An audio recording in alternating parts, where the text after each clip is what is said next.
listeners to the Mindful Living podcast, where we pause, reflect, and create space for conversations that matter.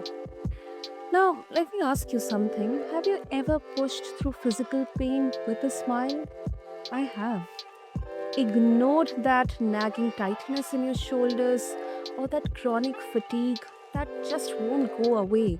Telling yourself, it keeps on happening, I'm just fine, I'm feeling good. I have done that, to be honest. Well, we live in a world that glorifies speed, hustle, and productivity. But what if healing actually begins the moment we slow down? Now, listeners, today's guest is here to show us a radically different path. Meet Dr. Brittney Hobbs. Dr. Brittney is not your typical pharmacist.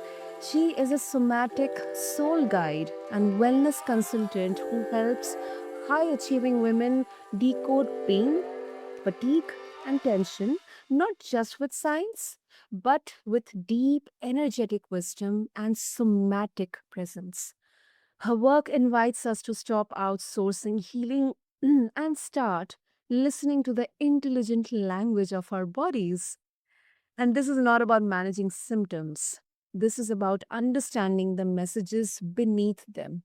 So let's explore how presence, not performance, is the gateway to real transformation. So, Dr. Brittany, I'm truly, truly honored to have you here. Welcome to the show. Thank you. Thank you so much. I'm excited to be here and talking about this topic that's near and dear to my heart. Wonderful, wonderful. Hey, Dr. Brittany, while I was doing the intro, one thing that really, this is something I recently very much learned about in so many of my conversations that our bodies, not literally, but they are kind of, so much sophisticated and magical. Our bodies have the potential to heal, but then we have to, as a soul, as a human, we have to give our bodies that allowance.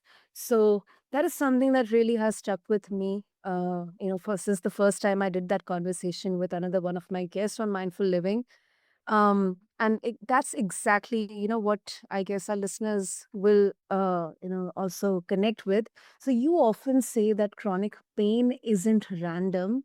So for someone who is hearing that for the first time, what does that mean? I mean, how can we begin to decode what our body is really trying to tell us? Yeah. So, what I have learned over the past almost 15 years of working with people living with chronic pain is, a lot of times it does feel random, like you mentioned, but it normally is a buildup over an entire lifetime and even over generations. What I have learned and what the science is also starting to show is that our body is actually a living library, that it holds every life experience that we have ever had, and it Mm, even holds the memories of several generations back as well. So, some of our responses or our reactions in life and in our body may not even be from our own lived experience, which is why we can't logically solve this puzzle, because we don't have all of the pieces in our conscious, like, everyday mind, mhm, and and that's where we need to go into that presence and that somatic experience because, again, it's not a logical thing, it's when we slow down and we just take this moment to be like, "Hey, body, I know we're on the same side, I'm here with you," and that sense of safety allows kind of those locks to come open so that mhm, things can start rising up and we can then have conscious awareness to it, which mhm. allows the body to be like, "And now we can start this healing process." But we have to have consciousness and presence linked to it. Otherwise, our body just keeps it locked up tight, and that feels like that tension and that fatigue, right? If we're constantly keeping our muscles locked down like armor against the world, Mhm. that in and of itself creates a lot of exhaustion, right? Um, That's right. That's right. And I really so much agree, when you mentioned that our body is a living library, of experiences, events, whether it's traumatic or, good experiences. And whenever we as an entirety, we are in distress, our bodies, they exhibit signs. Sometimes we are not able to recognize, and we see or we resort to a quicker fix or a treatment, but we oftentimes ignore the root cause of that. um, and that this really challenges the way most of us were taught to view pain as something to fix or silence or suppress. So I really admire how you frame it. yeah, and pain is hard. It hurts a lot and it impacts so much of our life that it has become this normal human instinct that if we have pain, like there is something broken or that needs to be fixed in the body. But that's if we, twist our ankle or break our arm or have, some sort of acute event, but when pain hangs around for a long time or it shows up without any obvious injury or accident, or illness, then we have to start looking at other at other places. And the way that we're all having these responses, they just show up in different ways for different people. For some people, that might be anxiety. For others, that might be depression. And for others, that shows up as pain. And even with that, it shows up very differently. One person might have, you know, gut issues or upset stomach frequently. Another person might have migraines. Another person might have lower back pain, and it's that's why we have to have such a unique response to what is going on in our body and know that it's not a quick fix or it's not suppressing the symptoms with medications or procedures because our body's just gonna get louder because it has something to say and it's trying to get your attention to spend time with it so that you and your body can work together to get to the root of it like you were mentioning. That's really empowering. It is empowering. And you talk about nervous system dysregulation being at the root of fatigue and burnout. So for all of us, if you can explain how this happens, even let's say we are eating right, we are doing all the right wellness practices. Yeah, yeah, and I think, there's such a huge emphasis on wellness in our society that a lot of us can have, especially if we live with pain, can have perfectionistic tendencies where, okay, if I do this right, and if I do this right, and if I do that right, then that's going to all add up and equal me being completely healthy and well and living the best life. And within that, that can create a lot of stress or shame, right? If we have a day where we don't get all of those things right, or we choose to eat this food instead of that food, or we choose to, stay up late, or a lot of stress comes up at work, then that can trigger a lot of shame, or it it at least creates this sense of hypervigilance of watching for everything that we should be doing right or that we're not doing wrong. And if we think about hypervigilance, that in and of itself creates a sense of underlying danger that if we don't do this correctly, that's going to have bad implications within our system. And in living in that state of being, it creates this heightened stress, and our nervous system is 100% responsible on determining whether we're going to have pain or not, and that comes down to Do we feel safe or do we not feel safe? And it's not a conscious decision. Similar to how we don't have to think about what our heart is doing in order for it to beat at all the different rates it needs to beat at, depending on what our activity level is. And that same system is interpreting everything coming at it from what we listen to, what we see, what we do, all these different things and all of our life experiences. And in every given moment, it's making this decision: are we safe or are we not safe? And from there, it determines in what language within our body is it going to speak to us to let us know what its determination was. I think that can be especially for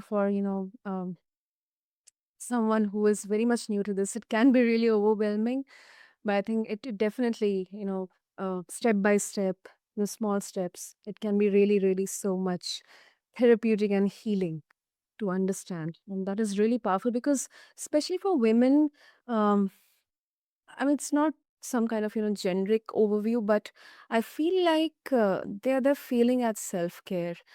But it's not failure, it's just a mismatch or like a misalignment between what they need and what they're doing. Yeah, and it can be overwhelming, but I think something really simple Mhm. that can be profound that we can do is just taking a simple 30 seconds whenever you can think about it or whenever it can be programmed into your phone as a reminder to just check in, and this real check in of, okay, starting to feel into our body. Where do I feel tension, or what is my breath doing? Am I holding it, or is it shallow and quick, slow and deep? What am I feeling underneath all of that? Can I name that feeling or that emotion? And just doing that simple little thing every day or a few times a day, like before we get out of our car to walk into work, or before we go to bed at night, or while we're brushing our teeth. This simple little check in starts to cultivate this really deep connection with our body. And together, we can start learning, what is that language of our body? How can I catch these different things that tend to build up over my day before they become, you know, a painful sensation? That that makes sense. And you also say, Dr. Brittany, that you can't outsource your body's reset. And that's a bold statement. So, what are some common ways women try to outsource healing? And what does it look like to take that power back? So what I think about is passive versus active treatment. And I feel like so many of us have been conditioned in today's healthcare systems to go to a complete stranger and in a 15-minute visit, expect that person to be able to write a prescription or make a diagnosis or, recommend a procedure to fix whatever it is that we have going on. And again, that works really well when something is acute or, an injury or an accident.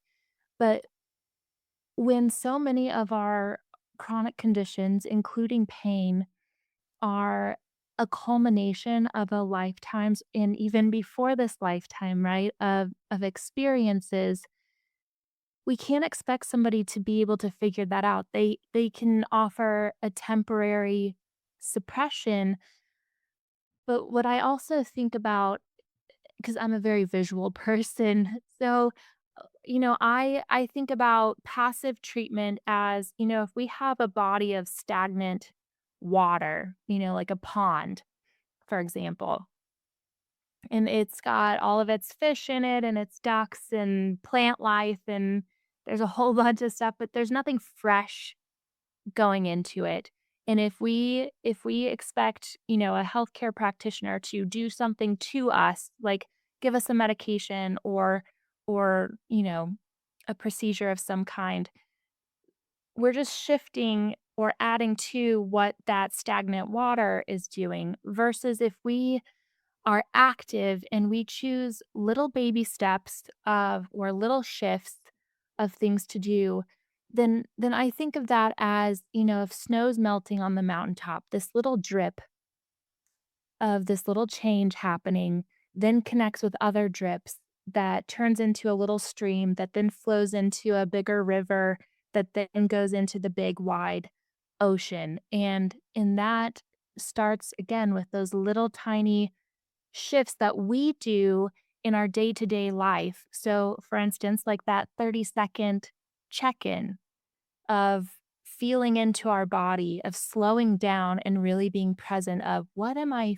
feeling right now is the start of that little drip that eventually accumulates and leads to this gigantic body of water called the ocean, which we can think of as our health and wellness. So, to kind of summarize, we have to be a part of the shift and bring it into our day to day in order for things to really change inside our body and how we respond to the world.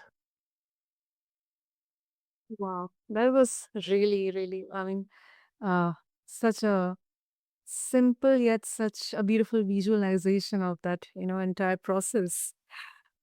Wow. Mhm. Wow. Okay. So, before we wrap up, Dr. Brittany, um, you mentioned about, our bodies being the living libraries. We carry so much of our generational information. It can be traumatic or maybe the good experiences as well. So, inherited trauma and stored generational pain, they're often overlooked. And this is something I connect with it. And I believe so many of our listeners will as well.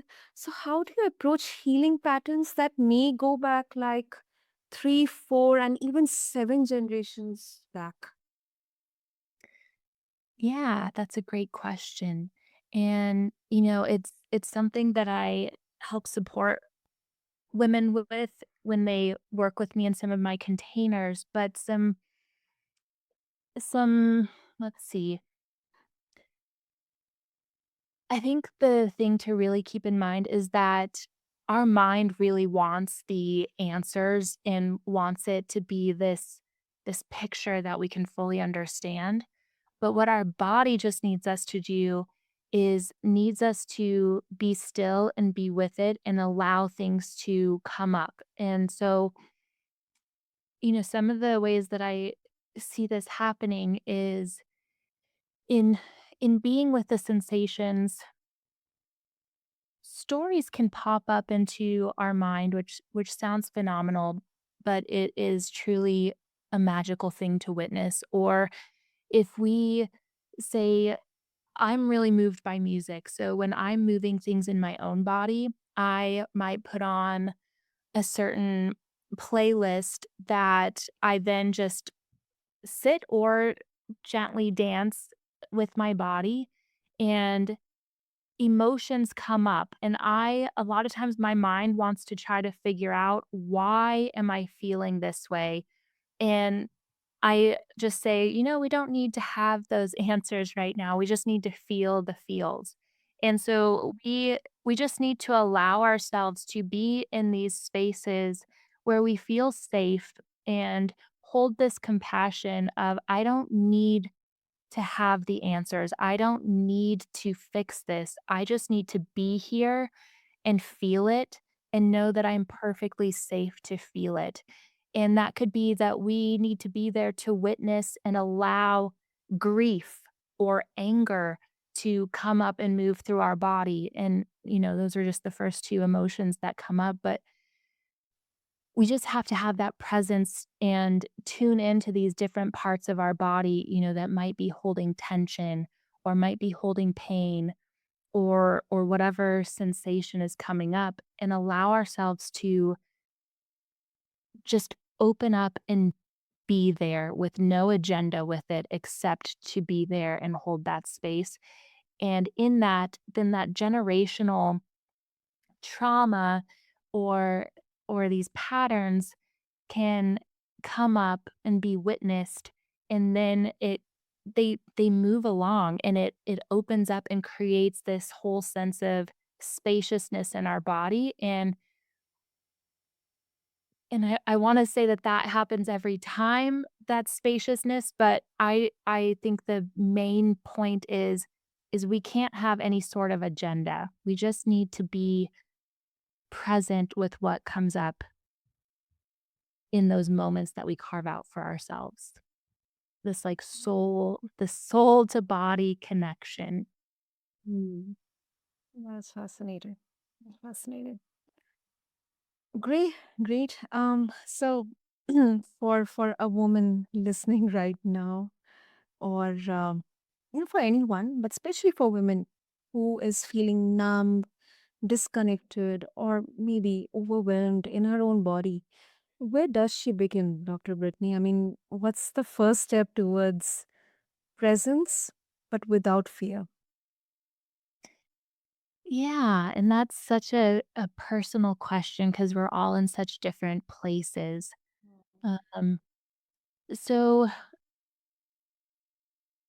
what I think is the most important place to start is that again, coming back to that foundational check-in, it seems overly simple, but it's frequently just because it's there's that saying that just because it's simple doesn't mean that it's easy, right? And I know so many of us, myself included from time to time, we want to do everything we can to fix ourselves without having to be completely present with ourselves, because there is this sense of fear or worry out of what's coming up, or am I doing this right, or all of these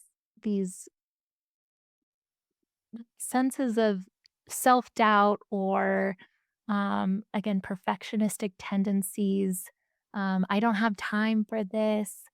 But that's the most important piece, is that carving out, and maybe it's even just starting out with 10 seconds, that you're tuning into, your rear end connecting with the chair or your feet on the ground, and we're starting to drop out of our head space that we spend the majority of our time.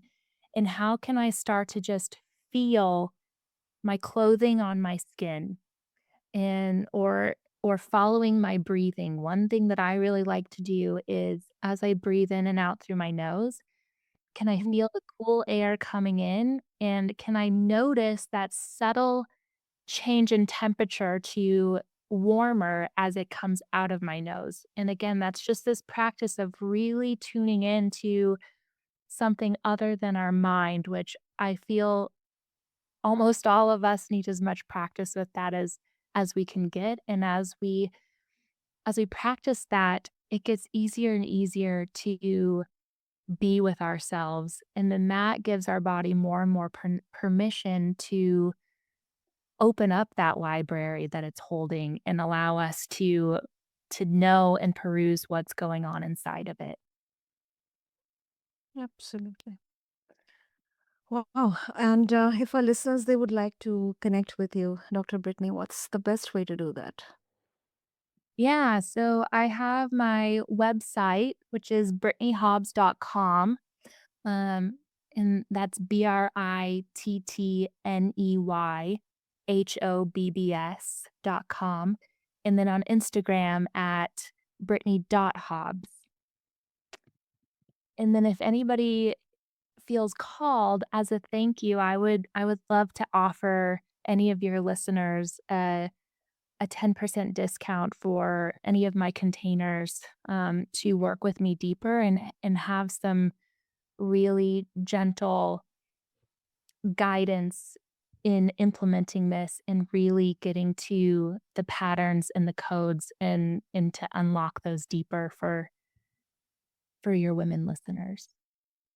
Absolutely. That's so, so generous. And I'll make sure to have the links and the details in the show notes for all of our listeners, including the discount and everything. And Dr. Brittany, thank you so much, for, I guess, this itself is such a profound conversation. And it reminds us that the body isn't a battlefield, it is a compass. And healing doesn't always look like doing more, but rather becoming more and more present. So, thank you so much. Yes, thank you for having me here and in hosting this conversation. And to all the mindful listeners out there, if you have been living on autopilot, ignoring the whispers of your body, maybe today is the day you pause just for a moment, 30 seconds maybe, and ask what am I really feeling? And what is this sensation asking of me? Not to fix, but to listen. Because present isn't passive, it is power. And thank you so much for joining us on the Mindful Living. Do connect with Dr. Brittany and refer to the show notes along with this episode on your favorite podcast platform. Until next time, slow down, tune in, and live gently. This is your host, Sana, signing off. Thank you.